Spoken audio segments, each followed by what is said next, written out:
బెజవాడ ఇంద్రకీలాద్రి అమ్మవారి ఆలయంలో రెండో రోజు పవిత్రోత్సవాలు కొనసాగుతున్నాయి. దీంతో అన్ని ఆర్జిత సేవలను ఆలయ అధికారులు నిలిపివేశారు.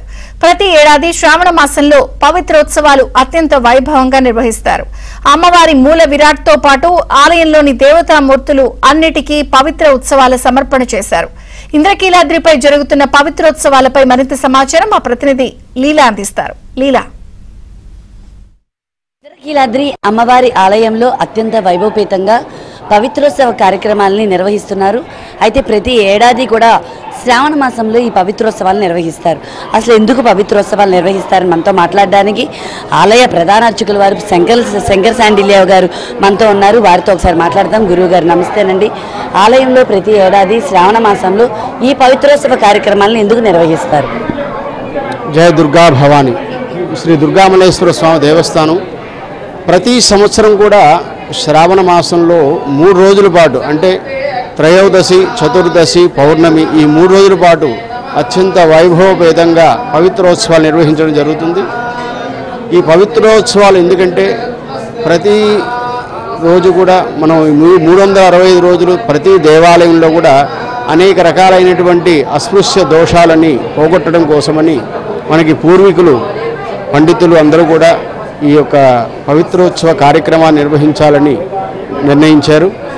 ఆ నిర్ణయం ప్రకారమే ప్రతి సంవత్సరం కూడా 3 రోజుల పాటు ప్రతి దేవాలయంలో కూడా ఈ పవిత్రోత్సవాలు నిర్వహిస్తారు.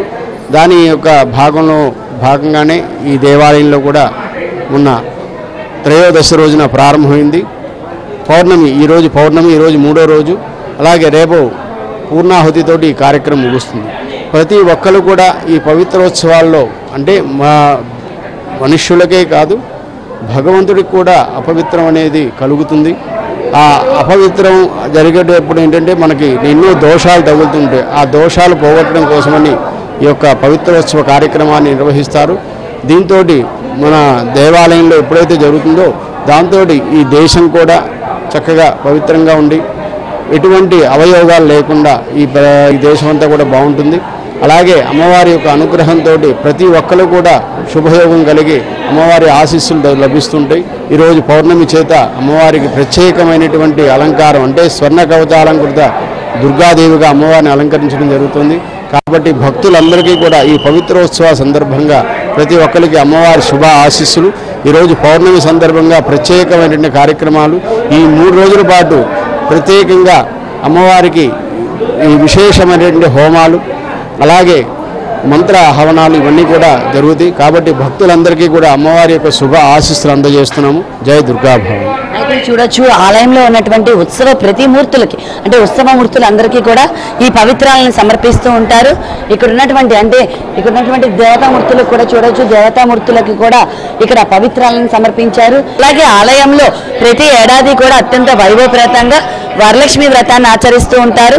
ఈ వరలక్ష్మి వ్రతాన్ని కూడా సామూహిక వరలక్ష్మి వ్రతాన్ని ఆలయంలో అత్యంత వైభవపేతంగా వరలక్ష్మి వ్రతాన్ని కూడా ఆచరిస్తారు. కనీసం సుమారుగా 1000 మంది ముత్తైదువులందరూ కూడా ఇక్కడ ఉచితంగా చేసుకునే విధంగా, అలాగే రుసుము చెల్లించి చేసుకునే విధంగా కూడా ఇక్కడ ఆలయంలో ప్రత్యేకంగా ఏర్పాటు చేశారు. 4వ శుక్రవారం నాడు కూడా ఇంద్రకీలాద్రి అమ్మవారి ఆలయంలో సామూహిక వరలక్ష్మి వ్రతాలు ఏర్పాటు చేశారు. ప్రతి ఒక్క ముత్తైదువు ఇక్కడ వచ్చి పసుపు కుంకాల కోసం, వారి సౌభాగ్యం కోసం ఇంద్రకీలాద్రి పైన అంతమంది ముత్తైదువుల మధ్యలో ఈ వరలక్ష్మి వ్రతాన్ని ఆచరించుకుంటారు. ఇంట్లో శక్తి లేని వాళ్ళు, స్తోమత లేని వాళ్ళు, నిర్వహించుకోలేని వాళ్ళు, అంటే వరలక్ష్మి వ్రతాన్ని నిర్వహించుకోలేని వారందరి కోసం ఇంద్రకీలాద్రి ఆలయంలో 6వ అంతస్తులో కూడా ఈ వరలక్ష్మి వ్రతాన్ని ఏర్పాటు చేశారు. ఇంద్రకీలాద్రి ఆలయంలో గత నెల రోజులు, అంటే జరిగిన నెల రోజులు ఆషాఢ మాసం సారితో అత్యంత వైభవపేతంగా సాగినటువంటి ఇంద్రకీలాద్రి అమ్మవారి ఆలయంలో ఇప్పుడు శ్రావణ మాస శోభ కూడా అంతే వైభవపేతంగా సాగుతుంది. అమ్మవారి ఆలయంలో విశేషమైనటువంటి హోమాలు, యజ్ఞాలు, పూజా కార్యక్రమాలు, కుంకుమ పూజలు, అలాగే ప్రత్యేకమైనటువంటి వరలక్ష్మి వ్రతాలు కూడా జరుగుతున్నాయి. కెమెరా పర్సన్ సుబ్రహ్మణ్యంతో లీలా, ఏబిఎన్ ఆంధ్రజ్యోతి, ఇంద్రకీలాద్రి.